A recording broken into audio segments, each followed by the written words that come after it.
नमस्कार दोस्तों, स्वागत है आप सभी का मेरी कहानियों में। मैं हूं शिखा और एक बार फिर से आपके लेकर आई हूं एक नई कहानी और उम्मीद करती हूं कि ये कहानी भी बाकी कहानियों की तरह आपको बेहद पसंद आएगी और आप पहले की तरह अपना प्यार और सपोर्ट मेरी वीडियोस पर बनाए रखेंगे। तो चलिए अपनी आज की कहानी शुरू करते हैं। रानी एक मध्यम वर्गीय परिवार की लड़की, जैसा नाम वैसा ही शौक भी। घर के कामकाज से कोसों दूर। जब तक छोटी थी माँ सब काम करती रही, पर जब रानी बड़ी हुई तो माँ ने समझाना शुरू किया, बेटा कुछ काम सीख लो, कल को ससुराल जाओगी तो क्या करोगी। हम माँ बाप हैं तुम्हारे, तुम्हारी आदतें झेल लेंगे, पर वहाँ तुम्हें ही करना पड़ेगा सब कुछ। रानी हमेशा कहती, माँ जस्ट चिल। रानी हूँ मैं रानी, मुझे कुछ नहीं करना। मैं ऐसे लड़के से शादी करूँगी जिसके आगे पीछे नौकरों की लाइन हो। तो मेरी चिंता ना करो, तुम्हारी तरह अपनी ज़िंदगी बर्बाद नहीं करने वाली मैं। दिन भर झाड़ू पोछा करके न गुस्साते हुए कहा, तेरी भलाई के लिए समझा रही हूँ, बाकी तेरी किस्मत, फिर आकर रोना मत मेरे पास। वहाँ कोई तुम्हारे बहाने नहीं सुनेगा, समझी। रानी ने कहा, अरे माँ मेरे पास ब्रह्मास्त्र हैं, तुम नहीं जानती अभी।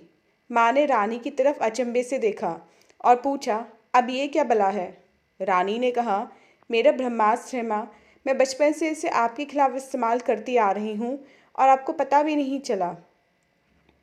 माँ कुछ समझ नहीं पाई तो रानी ने कहा, जब आप मुझे कोई भी काम बोलती हो तो मेरा जवाब क्या होता है, आप ही बताओ।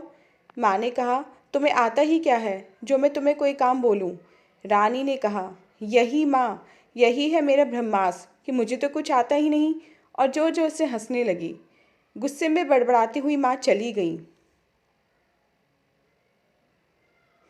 माँ के लाख समझाने के बाद भी रानी में कोई सुधार नहीं आया। वो दिन भर टीवी देखती, सोती रहती और खाती रहती। माँ ने भी बोल बोल कर सिर पीट लिया अपना। रानी के पापा ने कहा, इतना क्यों परेशान होती हो रानी की माँ, हमारी बेटी के नसीब में सुख ही सुख है। कुछ महीने बाद रानी की शादी हुई। रानी बहुत सुंदर थी, इसलिए मोहित तुरंत उस पर मोहित हो गया। ससुराल में रानी की पहली सुबह थी। मोहित जल्दी उठ गया था। करीब आधे घंटे से उठाते उठाते रानी उठी और बोलती है, माँ मेरी चाय कहाँ है, मुझे चाय चाहिए। मोहित ने कहा, रानी तुम अपने ससुराल में हो, उठो जल्दी, चाय तुम्हें ही बनानी है। बाहर रीमा दीदी तुम्हारा इंतज़ार कर रही हैं, जाओ तैयार हो। रानी बड़ी मशक्क़त के बाद बिस्तर से उठी और आलस से भरी अवस्था में बाथरूम तक पहुंची और नहाकर तैयार हुई। मोहित ने भी सोचा कि शायद कल शादी के रस्म रिवाजों के बीच थक गई होगी रानी, इसलिए उठ नहीं पाई जल्दी। अब मोहित को क्या पता कि सुंदर चेहरे के पीछे एक आलस की देवी भी विराजमान है। रीमा रानी को लेकर किचन में गई। रानी देर से पहुंची थी, इसलिए सासू माँ ने पहले ही चाय बना दी थी और रानी को चाय देते हुए कहा, बहू आज मैंने बना दिया, पर कल से तुम्हें ही बनाना है सुबह सुबह सबके लिए चाय। रानी ने सहमति देते हुए अपना सिर हिलाया। अब नाश्ता बनाना था। रीमा दीदी ने कहा कि रानी आज पोहे बना दो। रानी ने सोचा अब क्या करूं, तो उसने हाथ चलाने की जगह दिमाग चलाया और पूछा, दीदी कितने लोगों के लिए बनाना है। रीमा दीदी ने कहा, यही कोई 12 लोग होंगे सब मिलाकर, तुम घबराओ नहीं, इतनी भीड़ आज ही है। चाचा चाची उनके पर बच्चे और मेरा परिवार भी है तो लोग बढ़ गए हैं। कुछ दिन बाद सिर्फ 4 लोग ही बचोगे तुम लोग यहाँ, माँ पापा मोहित और तुम। रानी ने रीमा दीदी से कहा, दीदी प्लीज़ बुरा मत मानिए, लेकिन मुझे इतने लोगों का खाना बनाना नहीं आता। मेरे यहाँ सिर्फ 3 ही लोग थे हम लोग। आज मदद कर दीजिए, मैं जल्दी ही सीख लूँगी। रीमा ने भी सोचा कि चलो नया माहौल है, इतनी जल्दी सब तो नहीं कर लेगी रानी, इसे भी थोड़ा वक्त चाहिए। रीमा ने सबके लिए पोहा बनाया और रानी ने बस कभी कभी कड़छी हिलाया कढ़ाई में। नाश्ता परोसा गया। सबने तारीफ़ की कि पोहे अच्छे बने हैं, तो रानी ने मुस्कुराकर सबको धन्यवाद दिया। रीमा दीदी रानी को देखने लगी। उन्हें बहुत बुरा लगा उस वक्त कि बनाया तो मैंने, पर सब इसकी तारीफ़ कर रहे हैं। रानी ने बखूबी उस बात को भी संभाल लिया कि दीदी अगर मैं आपका नाम लेती तो सब कहते कैसी बहू लाई माँ जी, जिसको कुछ बनाना भी नहीं आता, और हमारे परिवार की बेइज्जती हो जाती। आपको बुरा लगा तो माफ़ कीजिए। रीमा ने भी रानी को प्यार से धन्यवाद दिया कि तुम अभी से कितना अच्छा सोचती हो हमारे घर के लिए।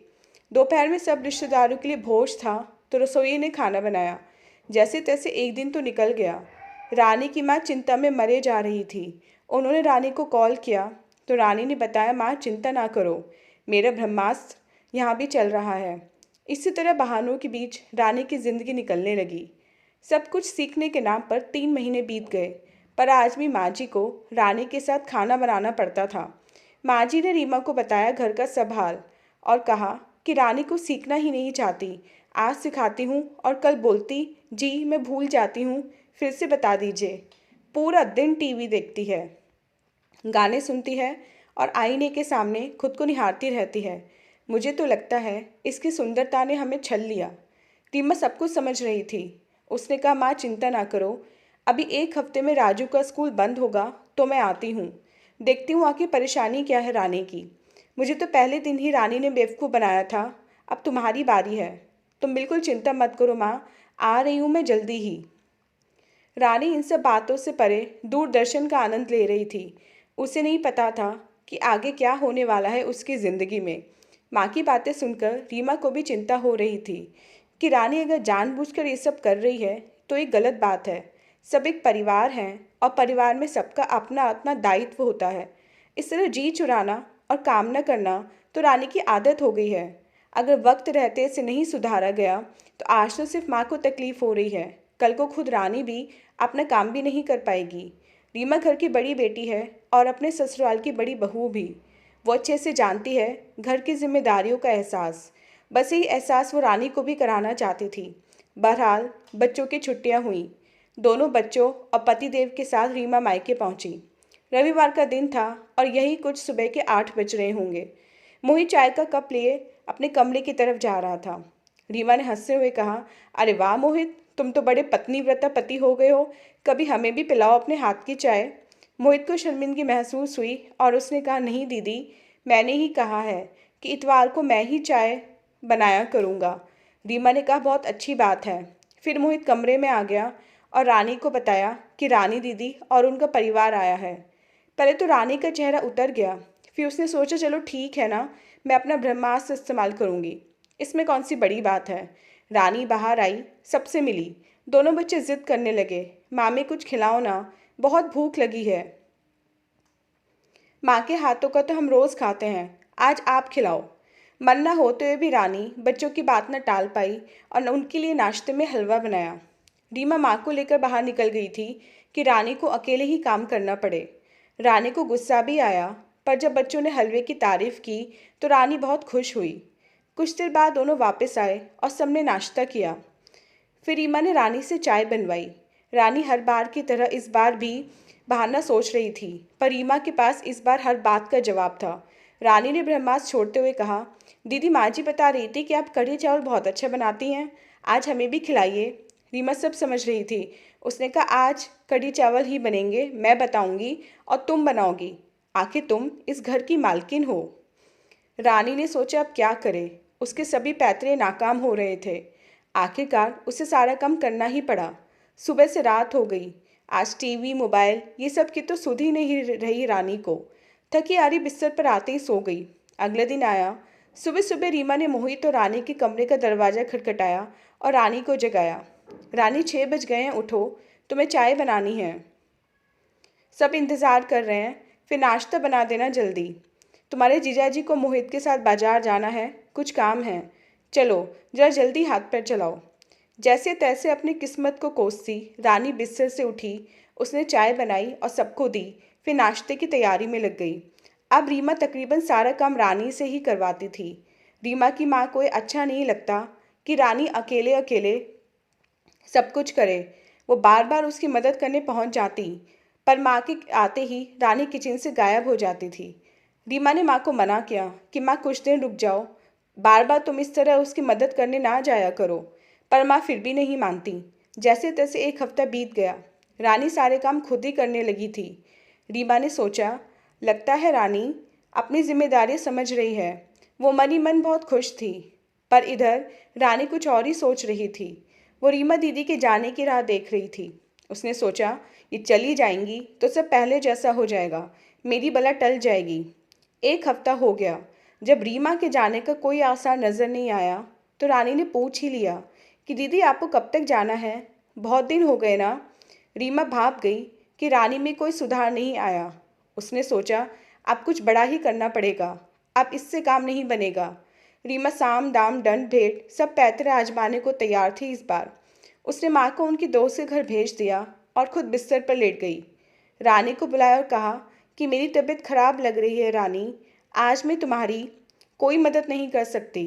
तुम देख लो, घर बहुत गंदा है, साफ कर दो ज़रा, फिर सबके लिए खाना बना देना, मेरे लिए खिचड़ी बना देना। बच्चों को पूछ लो क्या खाएंगे, जो खाएंगे वो बना देना। मैं जा रही हूँ आराम करने। रानी ने कहा, माँ कहाँ हैं? रीमा ने बताया, माँ की दोस्त बहुत ज़्यादा बीमार हैं तो उन्हें जाना पड़ा। तो माँ की चिंता छोड़ो, अपने काम पर लग जाओ। रानी का बुरा हाल था। साफ सफाई करके नहा ली, किचन में आकर खाना बनाना शुरू किया। तब तक रीमा की आवाज़ आती है कि मुझे थोड़ा काढ़ा दे दो।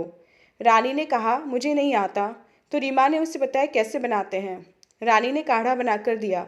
वापस आई तो देखा दोनों बच्चों ने वापस पूरा घर गंदा कर रखा है। उसने बच्चों को डांटा तो वो रोने लगे। रानी डर गई कि कहीं दीदी ना देख ले, तो उसने उन्हें मनाया, उनका मनपसंद खाना पूछा तो पता चला उन्हें आलू के पराठे खाने हैं। अब इतने तरह के खाना बनाने और बच्चों को संभालते संभालते रानी की शक्ति जवाब दे चुकी थी। उसे बहुत गुस्सा आ रहा था। वो इतना कर चुकी थी कि गुस्सा अब संभलना नहीं संभल रहा था। उसने सबको जैसे का तैसा आधा अधूरा ही किचन में छोड़ दिया। दोनों बच्चों को फिर से डांटा और अपने कमरे में आकर बैठ गई। रीमा को कोई आहट नहीं मिली तो वो रानी के पास आई और पूछी क्या हुआ। रानी बहुत गुस्से में थी, इसलिए कुछ नहीं बोल रही थी। रीमा ने उसे और उकसाया तो रानी ने चिल्लाते हुए कहा, आप जब से आई हैं अपना सारा काम मुझसे ही करवा रही हैं। माँ जी पहले सब कुछ करती थी, पर उन्हें भी कुछ नहीं करने देती, ना तो खुद कुछ करती हैं। मुझसे नहीं हो सकता ये सब काम, मैं नहीं कर पाती हूँ ये सब काम, मुझे नहीं पसंद है। रीमा मुस्कुराने लगी तो रानी को और चिढ़न हुई। उसने कहा, आप हंस रही हैं मुझ पर? रीमा ने कहा, नहीं रानी, मैं तो इसलिए हंस रही हूँ कि पिछले एक हफ्ते से सारा काम तुम खुद ही कर रही हो। घर का पूरा ख्याल रख रही हो, सबको समय पर चाय नाश्ता खाना सब कुछ तुम ही दे रही हो, और सबको तुम्हारा बनाया खाना भी बहुत पसंद है।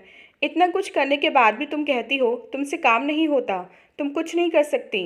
मैं यहाँ तुम्हारी बुरी वाली ननद बनकर तुम पर रौब जमाने नहीं आई हूँ। मैं बस तुम्हें समझाना चाहती हूँ कि सबका अपना अपना कर्तव्य होता है, सबको कुछ ना कुछ काम तो करना ही पड़ता है। कोई घर के बाहर काम करता है तो कोई घर में रहकर घर संभालता है। अपनी माँ को भी तुमने देखा होगा, जिन्होंने अपनी पूरी ज़िंदगी पूरी मेहनत तुम लोगों के लिए लगा दी और एक उफ तक नहीं किया। यहाँ माँ को देखो, तुम्हारी दुगनी उम्र की हैं, तुम अपना करती हो और वो सब कुछ करती हैं। जरा सोचो, क्या ये अच्छी बात है? मुझे कुछ नहीं आता कह देना आसान है, पर सब कुछ करना उतना ही मुश्किल होता है, और वो भी अकेले करना। तुम घर की बहू हो, घर तुम्हारा ही है, इसे तुम्हें ही संभालना है, और तुम इन सब जिम्मेदारियों से दूर भागती हो। जिम्मेदारियाँ सबको उठानी पड़ती हैं, कल को तुम्हारा भी परिवार होगा। अपना आज नहीं सुधारोगी तो आने वाला कल कभी नहीं संवार पाओगी। रानी ने रीमा दीदी से माफ़ी मांगी और शुक्रिया अदा भी किया और कहा, आज आपने मुझसे मिलाया है दीदी। मैं आलस के कारण कुछ नहीं करना चाहती थी, अपनी जिम्मेदारियों से भाग रही थी, पर अब नहीं। आपने मुझे ज़िंदगी का सबक दिया है। मिल बांट कर काम करने से ही परिवार चलता है। एक के कंधे पर सारा बोझ डालना ठीक नहीं होता है। आज से आपको शिकायत नहीं मिलेगी हमारी। रीमा ने मुस्कुराते हुए रानी के चेहरे पर हाथ फेरा और चली गई। रीमा दीदी की बातें सुनकर रानी को उसकी माँ की बहुत याद आई। वो हर वक्त रानी को समझाती थी, रानी के सभी काम करती थी। कभी अगर रानी की तबीयत खराब हो जाए तो माँ रात भर उसके लिए जागती थी। रानी अब समझ रही थी कि पूरा दिन काम करने के बाद और बच्चों का ध्यान रखने के बाद माँ की क्या हालत होती होगी। उसने आज तक अपनी माँ के लिए कुछ भी नहीं किया था। उसे बहुत शर्मिंदगी महसूस हो रही थी। उसने उसी वक्त माँ को कॉल किया और हालचाल पूछा। ये भी कहा कि माँ तुम बहुत थक जाती होंगी ना, अपना ख्याल रखा करो। अच्छा तुम थोड़ा आराम कर लो, हम बाद में बात करेंगे। रानी की बातें सुनकर माँ को भी अजीब लगा कि अपनी दुनिया में मस्त रहने वाली रानी आज इतनी बड़ी बड़ी बातें कर रही है। रानी की बातें सुनकर माँ को बहुत अच्छा लगा और रानी को भी बहुत सुकून महसूस हुआ माँ से इस तरह से बात करके। कोई न कोई बहाना हम सबके पास होता है, पर गलत तरीके से उसका इस्तेमाल करना सबको तकलीफ़ देता है। रीमा ने अपनी माँ को बुला लिया और रानी की सास भी बहुत खुश हो गई अपनी बहू को अपने घर की जिम्मेदारियां उठाते हुए देखकर। वह तो रानी को शुरू से ही बहुत प्यार करती थी और अपनी बहू के ऊपर ज़्यादा काम का दबाव नहीं डालना चाहती थी, लेकिन बस यह चाहती थी कि उनकी बहू उनके घर की जिम्मेदारियों को समझे, बहू होने का फ़र्ज़ निभाए। अब दोनों सास बहू मिल बांटकर घर के काम कर लेती थीं। अब रानी की सास और रानी दोनों में प्रेम बहुत बढ़ चुका था और दोनों बहुत खुश रहने लगी थीं और परिवार में भी खुशहाली छा गई थी। दोस्तों, परिवार में एक दूसरे का साथ बहुत ज़रूरी होता है। किसी को बेवकूफ़ बनाकर उसे घर का नौकर बना देना अच्छी बात नहीं होती है। सास अच्छी है, घर के कामों में हाथ बटा रही है तो अच्छी बात है, लेकिन हमेशा बुजुर्गों का सम्मान करना चाहिए। आपको ये कहानी कैसी लगी? आप मुझे अपनी राय कमेंट बॉक्स में ज़रूर दीजिएगा। तो ये थी हमारी आज की कहानी। मिलते हैं अपनी नेक्स्ट कहानी में। तब तक के लिए आज्ञा दीजिए। धन्यवाद।